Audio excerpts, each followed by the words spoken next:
پڑھ لا الہ الا اللہ، پڑھ لا الہ الا اللہ۔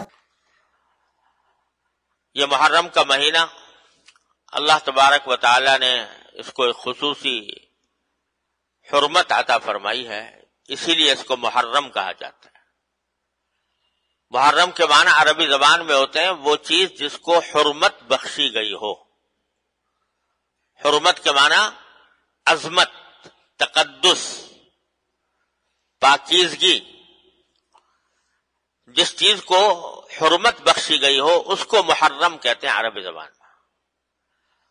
اور اس مہینے کو محرم اسی لیے کہا جاتا ہے کہ اللہ تبارک و تعالی نے اس کو خصوصی حرمت عطا فرمائی ہے۔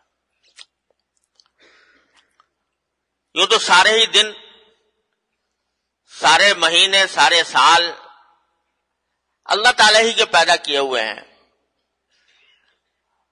جس طرح اور دنوں میں سورج نکلتا ہے اور شام کو غروب ہو جاتا ہے، اسی طرح محرم کے مہینے میں بھی دن سورج کے نکلنے سے یا صبح صادق سے شروع ہوتا ہے اور غروب آفتاب پر ختم ہو جاتا ہے۔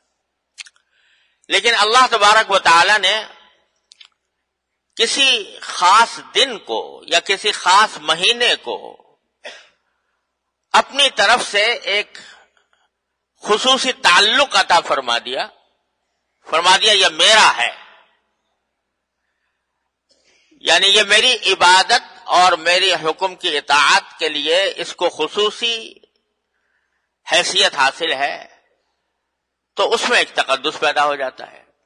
رمضان کا مہینہ ہے، اللہ تعالیٰ نے کہہ دیا میرا ہے، تقدس پیدا ہو گیا۔ اس کی مثال میں یہ دیا کرتا ہوں، جیسے بیت اللہ شریف ہے، وہ بھی پتھر کا بنا ہوا ہے اور عام عمارتیں بھی پتھر کی بنی ہوئی ہیں، بلکہ اگر ظاہری اعتبار سے دیکھا جائے تو بیت اللہ شریف کے عمارت میں وہ حسن، ظاہری حسن نہیں جو اور بہت سی عمارتوں کے اندر ہوتا ہے۔ پتھر بھی اس کے، پلاسٹر بھی نہیں ہے اس کے اوپر، رنگ بھی نہیں ہے، لیکن چونکہ اللہ تبارک و تعالیٰ نے فرما دیا کہ یہ میرا ہے، تو اس کے نتیجے میں وہ بیت اللہ شریف کی ایک عظمت اتنی اس درجے ہو گئی کہ ساری بڑی سے بڑی، اعلیٰ سے اعلیٰ، شاندار سے شاندار عمارتیں اس کے آگے ہیچ ہیں۔ جتنی کشش اللہ تعالیٰ نے اس کے اندر پیدا کر دی ہے، ویسی کسی بڑی سے بڑی عمارت میں نہیں ہو سکتی۔ تو یہی معاملہ دنوں اور مہینوں اور ہفتوں کا ہے کہ اللہ تبارک و تعالیٰ جس کسی دن کو اپنی طرف منسوب فرما دیتے ہیں تو اس کی وجہ سے اس میں شرف پیدا ہو جاتا ہے، اس میں عظمت آ جاتی ہے، اس میں حرمت پیدا ہو جاتی ہے۔ یہ محرم کو بھی اللہ تبارک و تعالیٰ نے ایسا ہی مہینہ قرار دیا۔ اور یہ بات کہ محرم کا مہینہ خصوصی حرمت رکھتا ہے، یہ کوئی نئی بات نہیں۔ نبی کریم سرورت عالم صلی اللہ علیہ وسلم کی دنیا میں تشریف آوری سے بہت پہلے سے اس مہینے کو حرمت والا مہینہ کہا جاتا تھا، کیونکہ اللہ تعالیٰ کا حکم تھا، تو جتنے انبیاء کرام علیہ السلام آئے وہ بھی اس کی عظمت اور حرمت کے قائل تھے۔ بعض لوگوں میں یہ بات مشہور ہو گئی ہے کہ عاشوراء یا 10 محرم الحرام کے دن کو جو خصوصی تقدس حاصل ہے وہ حضرت حسین رضی اللہ تعالیٰ عنہ کی کربلا میں شہادت کی وجہ سے ہے۔ بعض لوگ یہ سمجھتے ہیں، یعنی چونکہ حضرت حسین رضی اللہ تعالیٰ عنہ کی شہادت میدان کربلا میں 10 تاریخ کو ہوئی تھی، 10 محرم کو، اس واسطے وہ سمجھتے ہیں کہ عاشوراء کی یہ خصوصیت ہے اور عاشوراء کے اندر یہ تقدس ہے یا اس کی حرمت ہے کہ وہ حضرت حسین کی شہادت کی وجہ سے وہ معزز اور مکرم ہو گیا۔ یہ بات درست نہیں ہے، اس لیے کہ محرم کی حرمت تو بہت پہلے سے چلی آتی ہے، انبیاء کرام کے زمانے سے چلی آتی ہے، اور حضرت نبی کریم صلی اللہ علیہ وسلم نے اس کی حرمت کا اعلان فرمایا، اپنی حیات طیبہ میں اعلان فرمایا، جبکہ حضرت حسین رضی اللہ تعالیٰ عنہ چھوٹے سے بچے تھے۔ لہذا 10 محرم میں حرمت اور تقدس اس واقعے سے پیدا نہیں ہوا، بلکہ اس کے برعکس حضرت حسین رضی اللہ تعالیٰ عنہ کی فضیلت اور ان کی عظمت کا یہ ایک مظاہرہ تھا کہ اللہ تبارک و تعالیٰ نے ان کو شہادت کا مقام عطا فرمانے کے لیے اس دن کو منتخب فرمایا جو پہلے سے مقدس چلا آتا تھا. یہ ان کی عظمت ہے. حضرت حسین رضی اللہ تعالیٰ عنہ کی عظمت ہے. حضرت عثمان حسین رضی اللہ تعالیٰ عنہ کی فضیلت ہے کہ ان کی شہادت اس دن میں واقع ہوئی. تو حقیقت میں یہ شروع سے اس کو چنانچہ میں نے جو آیت آپ کے سامنے تلاوت کی ہے اس میں اللہ تبارک و تعالیٰ نے فرمایا کہ عدت الشہور عند اللہ 12 شہرا،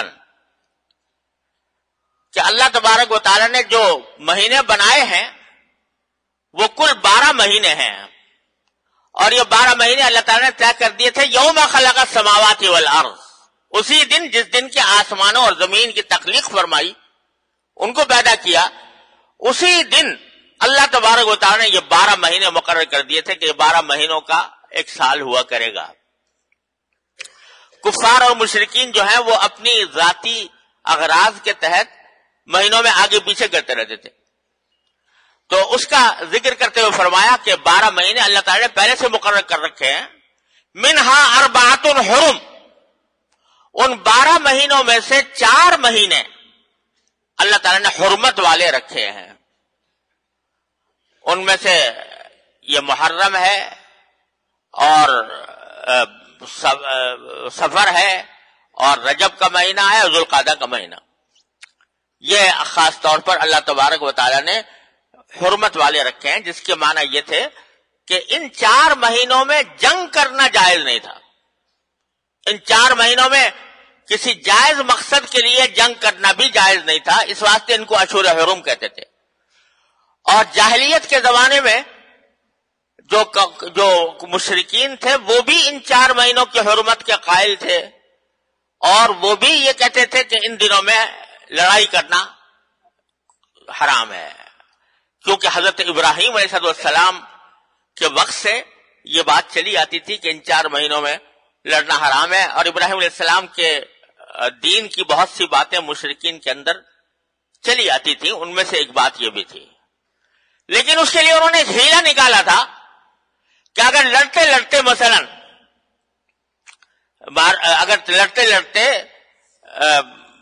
چاند طلوع ہو گیا محرم کا مثال کے طور پر، تو وہ یہ کہتے تھے کہ بھائی اب لڑنا تو بڑا ضروری ہے اور محرم کا مہینہ آ گیا جس میں لڑائی ہو نہیں سکتی، لہذا ایسا کرتے ہیں کہ اب کے یہ آپس میں طے کر لیتے ہیں کہ اب کے محرم کا مہینہ جو ہے وہ سفر کے مہینے کے بعد آئے گا. یہ جو مہینہ اب شروع ہو رہا ہے چاند، یہ محرم کے بجائے ہم اس کو سفر کا مہینہ قرار دے دیتے ہیں، اور پہلے سفر آئے گا اور پھر محرم آئے گا. یہ آپس میں طے کر لیتے تھے. اس کو قرآن کریم نے ذکر کیا انما النسیء زیادۃ فی الکفر، یہ کفر کی بات ہے. اللہ تعالیٰ نے تو جو مہینے مقرر کر رکھے ہیں جس ترتیب کے ساتھ اسی ترتیب کے ساتھ آئیں گے، تمہارے آگے پیچھے کرنے سے وہ اس میں کوئی فرق نہیں پڑتا. لہذا یہ 4 مہینے جو حرمت والے ہیں ان کی حرمت کا لحاظ رکھنا بڑا ضروری ہے. تو یہ حکم دیا قرآن کریم نے، اور انہی میں سے محرم کا مہینہ سب سے مقدم مہینہ ہے.